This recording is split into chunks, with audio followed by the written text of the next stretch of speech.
हरियाणा के जींद जिले के बाराह कला गांव में मातम पसरा है। परिवार का इकलौता चिराग 26 साल का कपिल अब इस दुनिया में नहीं रहा। 2.5 साल पहले 45 लाख रुपए खर्च कर डंकी रूट से अमेरिका भेजा गया कपिल वहां सिक्योरिटी गार्ड की नौकरी कर रहा था। लेकिन किसे पता था कि एक मामूली सी बात उसकी जान ले लेगी। 5 सितंबर को ड्यूटी के दौरान कपिल ने एक अमेरिकी नागरिक को खुले में पेशाब करने से रोका। बस इतनी सी बात पर उस शख्स ने गोलियां चला दी।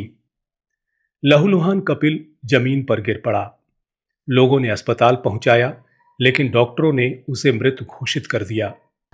भाई मेरे पास किसी जो पास में भाई थे उनका फोन आया, एक भाई का, कि भाई भाई के साथ कोई झगड़ा हुआ है, एक बार आप बात करो, क्या बात हुई है। वो पास में नहीं था, तो मैंने भाई के नंबर पे फ़ोन किए, 4-5 बार फ़ोन किया, उसने फ़ोन नहीं उठाया।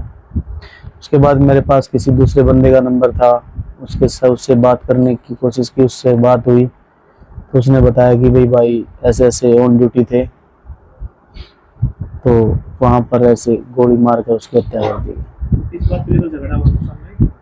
बस कोई तो वहाँ के थे काले, वो बाथरूम वगैरह कर रहे थे, पेशाब करने की।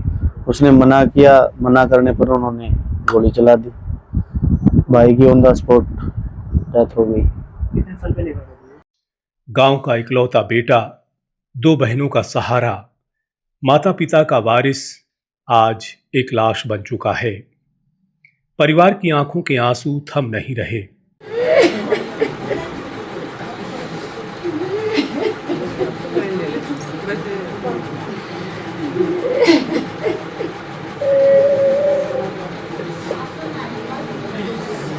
पिता ईश्वर कहते हैं, बड़ी मुश्किल से 45 लाख रुपए जोड़कर बेटे को अमेरिका भेजा था, लेकिन किस्मत ने उसे हमसे छीन लिया।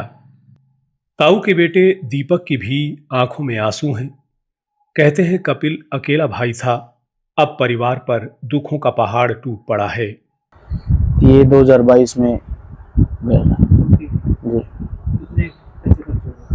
45 लाख रुपए इसके ऊपर लगे थे।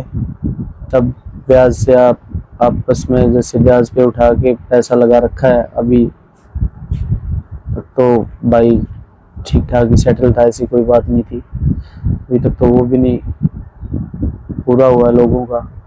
इकलौता बेटा था परिवार का, बड़ा ही होनहार, बड़ा ही स्ट्रॉन्ग था। अब सवाल ये है कि क्या सरकार इस परिवार की मदद करेगी? क्या कपिल का पार्थिव शरीर जल्द से जल्द भारत लाया जाएगा? बाराह कला गांव की गलियों में सिर्फ एक ही आवाज गूंज रही है, हमारे लाल को वापस लाओ। सरकार से यही उम्मीद है। हम तो सरकार से, श्री नायब सिंह सैनी से यही बात, मोदी जी से यही बात कह रहे हैं कि भाई हमारे बेटे को, भाई को हमारे पास उसका शव पहुंचाया जाए, हम अपने उसकी देह धरती पर उसका संस्कार कर सके। परिवार के पास परिवार के पास कोई ऐसा प्रावधान नहीं है। परिवार एक किसान है, 1.5 एकड़ का। 1.5 एकड़ में आप भी पता है आपको क्या होता है, खर्चे मुश्किल चलते हैं घर के, परिवार के। तो बहनें हैं, शादी भी करनी है, सारी चीजें हैं, परिवार का बड़ा बोझ है अभी। तो अभी तो सरकार से यही उम्मीद कर पाएंगे कि सरकार हमारा साथ दे। कपिल की मौत ने न सिर्फ उसके परिवार को बल्कि पूरे गांव को गहरे सदमे में डाल दिया है। जिस बेटे को उम्मीदों के साथ अमेरिका भेजा था, अब वो हमेशा हमेशा के लिए चला गया।